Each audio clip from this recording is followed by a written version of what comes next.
Decifrar a configuração de Le Marchand tem sido mais fácil do que acompanhar o inferno das continuações da obra máxima de Clive Barker. Desde o lançamento em 1987, os cenobitas tiveram poucas representações aceitáveis, entre passeios por dimensões, registros em câmeras amadoras, encontros com o passado e o futuro, tendo na figura imponente de Pinhead, com sua aparência associada a Doug Bradley, uma das entidades mais aterrorizantes e loquazes do cinema de horror. Prazer e dor se encontraram de diversas maneiras ao longo das décadas, com disposições tão próximas e ao mesmo tempo distintas, popularizando o universo maldito do criador e sugerindo crossovers com outros monstros contemporâneos como Michael Myers. Hellraiser se estabeleceu como uma franquia absoluta, aparentemente intocável e altamente questionável, sem permitir que você dê o menor voto de confiança às pretensões do cineasta David Bruckner. Seria realmente improvável que o novo filme pudesse bater de frente com o clássico. Com uma fotografia suja e um roteiro que expelia sangue e entranhas, o longa de Clive Barker é embebido em pessimismo, funcionando como uma tortura psicológica no espectador, apavorado por aquelas criaturas deformadas que residiam nos meandros dos ambientes mais escuros. Foi lançado em uma época em que o gênero abraçava o terrir, ou terror engraçadinho, com um Freddy Krueger falastrão, Jason Voorhees formando smiles em troncos de árvores, e o gênero se desenvolvendo em produções com adolescentes e crianças, como protagonistas, como A Hora do Espanto, Os Garotos Perdidos, Deu a Louca nos Monstros, Gremlins. Nessas tendências que iam contra o horror realista e violento dos anos 70, Hellraiser basicamente se desenvolveu como uma maçã podre na horta do gênero. Clive Barker se apresentava como o futuro do horror, nas palavras intensas de Stephen King, servindo mais do que um chamariz para o VHS da produção, mas também uma previsão que não se concluiu. Pinhead se popularizaria nas continuações, muitas delas ruins nos quadrinhos, jogos, fanfics e na imaginação dos fãs do gênero. Anjo ou demônio, ou engenheiro, como na obra literária, uma entidade que vagava por uma dimensão paralela habitada por criaturas perversas espalhadas por longos corredores de um labirinto sem fim.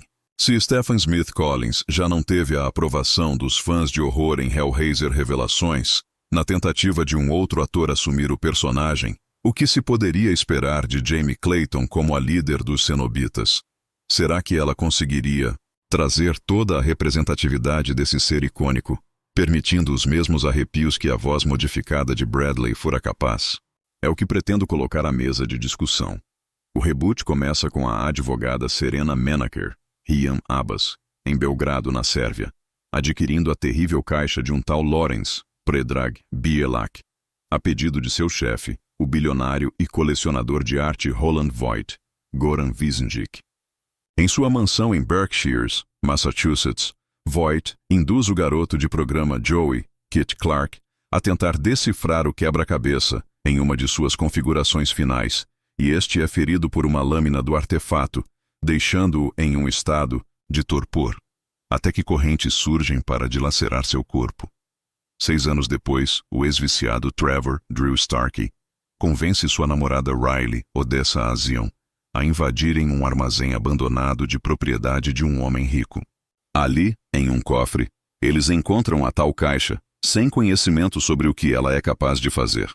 Depois que Riley se envolve novamente com bebidas e drogas, ela é expulsa de casa pelo seu irmão Matt, Brandon Flynn, que mora com a amiga Nora, a wife Hintz, e namora Colin, Adam Faison. Ao tentar decifrar a caixa, Riley é ferida assim como Joey, e passa a ver criaturas estranhas, os tais cenobitas, que dizem que ela deve trazer outras pessoas para a dimensão através do artefato. O primeiro a desaparecer é Matt, o que leva a garota a buscar informações sobre os proprietários do armazém, com ligação ao nome de Serena, que está internada em um hospital em observação. Logo ela será conduzida à mansão do também desaparecido Voigt e precisará encontrar uma forma de se livrar das entidades peculiares e principalmente de uma, com diversos pregos presos à cabeça. Como se percebe, trata-se de uma história original, escrita por David S. Goyer, Ben Collins e Luke Piotrowski. e as diferenças são bastante evidentes, ainda que permitam comparações.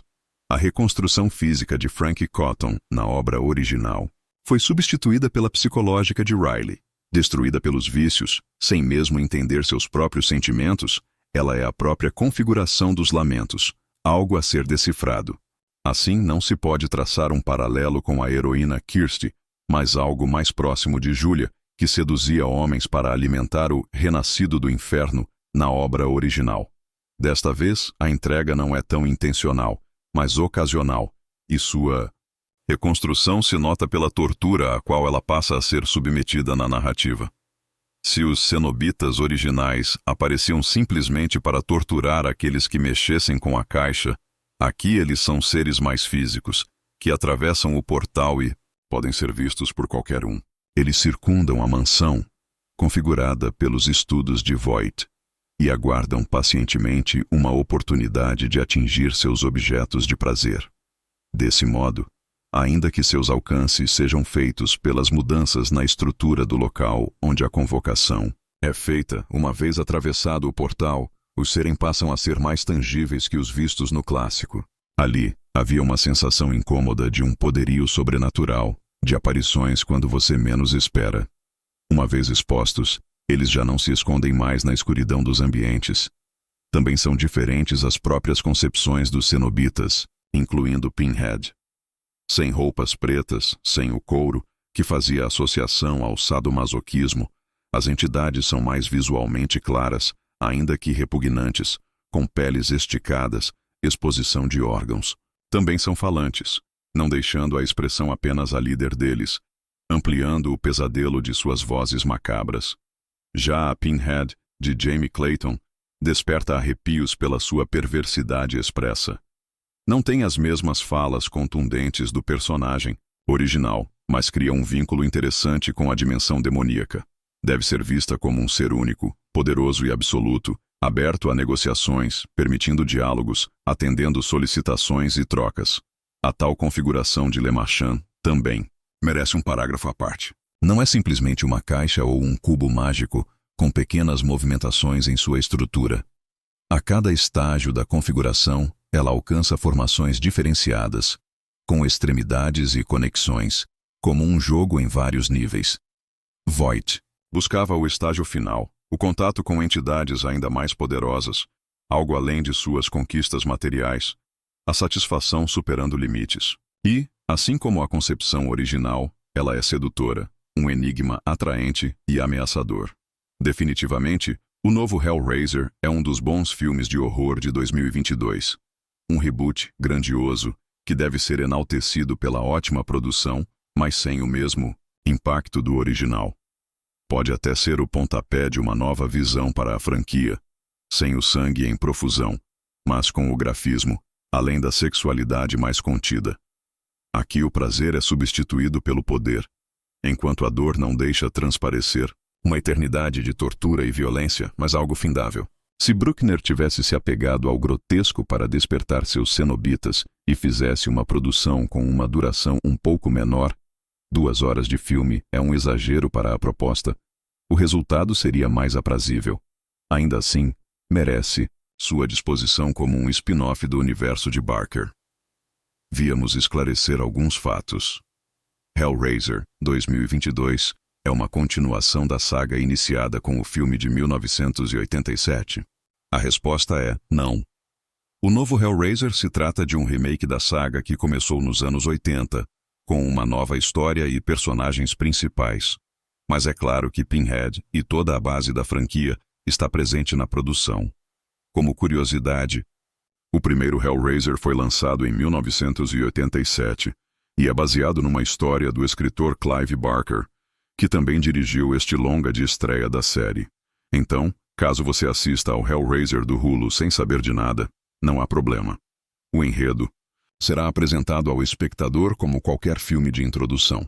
É dito também que o Pinhead de Jamie Clayton é bem diferente do interpretado pelo ator Doug Bradley, que fez o papel da personagem em 8 filmes da saga Hellraiser.